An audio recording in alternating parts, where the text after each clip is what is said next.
Joining us for Tuesday's edition of Sports Express, brought to you by MTN. International newsreel is here, and Pedro Peter is also here. Thanks, Deji. We'll start off with cricket, where the Nigerian under-19 cricket team lost in the Plate League semi-finals to Sri Lanka by 233 runs at the ICC Under-19 Cricket World Cup in South Africa on Monday. The junior Yellow Green succumbed to the bowling power of the Sri Lankans, who limited them to 173 runs in 17.3 overs all out, while the Asians also scored a total of 306 runs for the loss of 7 wickets in 50 overs. The win sees Sri Lanka qualified for the Plate semi-finals, while Nigeria are relegated to the Plate playoff semi-finals. To table tennis, Nigerian duo Aruna Quadri and Olajide Omotayo will take part at the ITTF World Tour of the German Open, set to start today. Quadri and Omotayo will be joined at the event by Omar Assar of Egypt, his brother Khalid Assar, Ahmed Saleh, Mohamed Schumann, Karim El Hakem, and Mahmoud Helmi. The tournament will come to a close next month, February the 2nd. To the Australian Open, top seed Ashley Barty advanced to the semi-finals of the Australian Open after defeating Petra Kvitova of the Czech Republic in their quarter-final clash earlier today. The 23-year-old Australian made Kvitova pay for a host of missed chances as she prevailed 7-6-6-2 in 1 hour 44 minutes to become the first Australian woman to reach the semi-finals at a home Grand Slam for 36 years. Elsewhere, America's Sophia Kenin reached the last four of the Australian Open after seeing off Ons Jabeur of Tunisia 6-4, 6-4, while three-time major winner Angelique Kerber has been knocked out of the event following a 3-set loss to Anastasia Pavlyuchenkova of Russia. And to the men's corner, Spanish top seed Rafael Nadal reached the quarterfinals of the Australian Open after powering past homeboy Nick Kyrgios in a thrilling 4-set match on Monday. The 33-year-old dropped a set for the first time at the event, but still came through 6-3, 3-6, 7-6, 7-6 over Kyrgios, and will face Austrian 5th seed Dominic Thiem in the last 8 in what will be a repeat of last year's French Open final. In another result, 2014 champion Stan Wawrinka reached the last 8 of the competition after taking out Russia's Daniil Medvedev in 5 sets that lasted 3 hours 25 minutes on Margaret Court Arena. Roger Federer is in a whole lot of trouble in his game against Tennis Sandgren. He won the first set, dropped the next two, and is 4-3 down as we speak in the 5th set. If he loses that 4th set, Federer is out. We'll update you if that happens before we end the show. But good to is here. NBA results. Houston Rockets over Utah Jazz 126-117. Chicago Bulls decked San Antonio 110-109. Dallas Mavericks over Oklahoma City Thunder 107-97. Luka Doncic 29 points, 11 rebounds for the Mavs. Sacramento Kings required overtime to take out Minnesota 133-129. Cleveland Cavaliers got the better of Detroit 115-100. Miami Heat defeated Orlando Magic 113-92. And the local derby, LA derby between Lakers and Clippers, was postponed for obvious reasons as a mark of respect for the Lakers organization as Kobe's death continues to loom large over the sport. Bode Ogutu is here. Bode, any updates? It's still about Kobe and the reactions around the league. Like you said, that local derby was postponed. A lot of players missed games that they played because for some reason the NBA couldn't postpone the game. So I think the games had started before the incident happened. The Rockets Jazz game that you mentioned, Westbrook and Harden didn't play. Kyrie Irving said he couldn't play because of his closeness to, and that's the way it was across all the. A lot of players stepped back. LeBron James is still in tears, and of course, investigations have started as to the cause of the crash, like we expected to. We are now learning that his helicopter got special clearance to fly. A lot of helicopters were grounded, but he got special clearance to fly. In fact, the journey lasted that long because they spent 15 minutes circling over LA airport because of the cloud and the fog on their journey.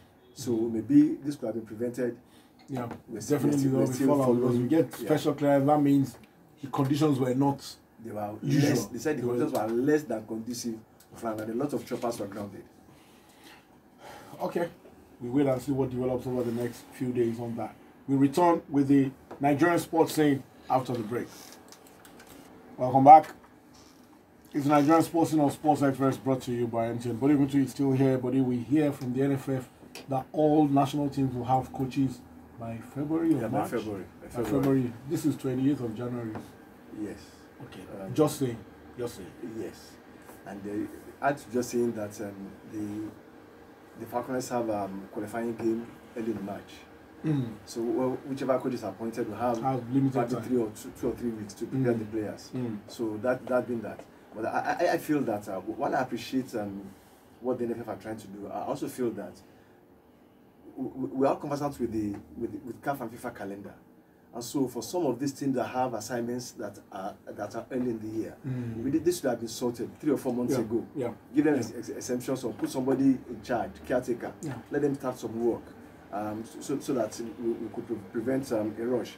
We also hear that a committee has been set up, headed by Barrister Shea Akinwumi, to renegotiate the Trust contract. They are not saying we will not be given a contract. They are saying that what he has been enjoying is likely. That's what I understand by it. That okay, I get that, buddy. But this is what I'm saying. Why are you 2 things? Why are you publicizing your renegotiation of a contract with your coach? By saying, even if you set up a committee, why not do it internally? Information. And just they are informing you, so you know what is going on. So you know we are doing something. When this coach was appointed, nobody was informed. We just heard his name. So why are you informing us? Information. Say you inform. Yes, I told you. I don't get it. If you want, this thing is going on for too long. If you're going to renew Guerrero's contract, do it and let's move on. If you're not going to renew it, let's move on from this. My challenge with all this is that we all know there's been a lot of blood between General. There's been a lot of saber rattling in the past months, and so now you are saying, hey, we have conditions that we are going to ask him that trim this, cut this, tuck it in here. These are the things we want. Can you work with it? Now, I think from where I'm standing, it looks like they want to hedge him into a corner. As take it or leave it. Yeah. And then be able to say, well, we tried our best. Exactly. I'm hoping that's not the case, but that's what it looks like to me from where I'm standing. Although the NFF president also did say that, we can't ignore the fact that he's done a lot and we don't want to stall or put anything in the way of the progress of the national team because he's done a lot to get them to this point. So we want him to continue with us, but this is where we are at now. Now, my other challenge is that this is where we are at now and we have to manage our resources. Deji, remember the time that we are promising bonuses on monies that we don't have, and we are making trips to places that we can't afford. Now we are saying we don't have resources, and I'm telling you, Deji, now I know it will happen. Once the qualifiers start, we win a couple of matches, we get start promising bonuses on monies that we don't have. So this is where for me it becomes a bit shady. You know that we have to manage resources, but when we have a bit of money, instead of you managing those resources, you splash it. So for me, I hope that all this turns out well, but if it doesn't, we'll be coming after the NFL because we told them so. Moving on. Thank you very much, buddy. That was the Nigerian sports scene. When we return from the break, the World Soccer Report. Roger Federer is serving to stay at the Australian Open. It's deuce now. He's 4-5 down, 2-1 down, and well, if he loses that game, he is out of the Aussie Open. We'll update you if that ends before we end the show. Yemi Adesanya is here, and it was a Tuesday, but before that, Yemi, FA Cup, Bournemouth 0, Arsenal 2, Arsenal youngsters getting the job done, Saka and Nketiah, who I didn't realize had been dragged back from Leeds. Put them back from Leeds. So, Arsenal through to the 5th round. Some interesting ties in that 5th round. Rooney might be up against Man U. Yeah. If Derby gets past Northampton in their replay. The unfortunate thing is that the game will be at Pride Park if Derby go through. So it's not like it's coming to Old Trafford. Okay. And the interesting thing is the Nketiah transfer has led to a spiral effect. Leeds have signed Augustine from RB Leipzig. Okay. All right. It's a Tuesday. I don't need to tell you what it is on a Tuesday. I'm sure you know. It's the controversial Yemi Adesanya's Team of the Week. Let's hear you, Yemi. Team of the Week. This week is the 3-4-3 formation with AC Milan's Donnarumma in goal, kept a clean sheet away to pressure as Milan have found some form of winning form. A back three of Makal of Lyon, who led with an assist for Lyon as they put 3 past Toulouse. There's Ricardo Gagliolo of Parma, who had a goal for Parma as they put 2 past Udinese. There's Nacho of Real Madrid, who was solid away to Valladolid. He also added a goal as well.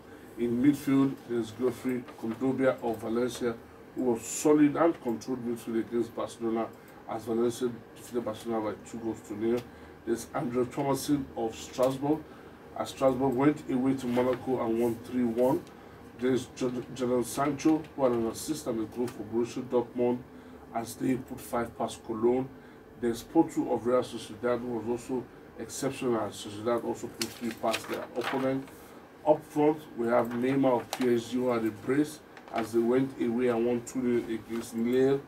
There's Josip Illich of Atalanta, who finished with a hat-trick, as Atalanta put 7 past Torino away from home. And then, if you've only spent less than an hour on the pitch and you've scored 5 goals, I think you have every right to make the team of the week, whether even if you came on as a substitute. And that's Erling Haaland of Borussia Dortmund. My manager of the week is Gianpaolo Gasperini of Atalanta. If you go away and you're able to beat a team 7-0, you've beaten Milan 5, you've beaten Parma 5. Because they're going go crazy there. Without a doubt, manager of the week. Atalanta is Yemi's second team. In case you didn't know. All right. Yemi, quickly, it's been a very, very dry transfer window. It ends in a couple of days. Ends on Thursday, I think it is, or Friday. But Inter Milan have been probably the most active. And then we hear Eriksen is in Italy. Yeah, 16 million pounds. It's reported to potentially going to get about 320,000 pounds a week, or euros as the case may be. I think it's a good deal for Inter. Of course, it'd be a good deal for Spurs that are getting money for going to walk away 6 months. It gives Inter options, because when they had Sensi and Barella injured, it was a real issue for them in midfield. Now they have an extra option of creativity and whatever. And then they decide to win back. So let's see how it goes. Thank you very much. Don't forget, today, Tuesday, 28th of January, is the day for Digitinubu's second memorial symposium. It's starting at 11 a.m. at the Molade Okoya Thomas Hall of the Teslim Balogun Stadium. As we continue to honor Digi's legacy, join us if you can. Best of the rest, we go back to basketball, and a petition to use late Kobe Bryant's image as the new official logo of the NBA has been backed by fans after it surpassed 1 million signatures. The 41-year-old, who is considered to be one of the greatest basketball players of all time, died on Sunday after his helicopter crashed in California. The current logo was designed by Alan Sigel, and it features the image of another Lakers legend, Jerry West, who is now 81 years old. My name is Deji Omotoyinbo. Thanks for your time. Good morning.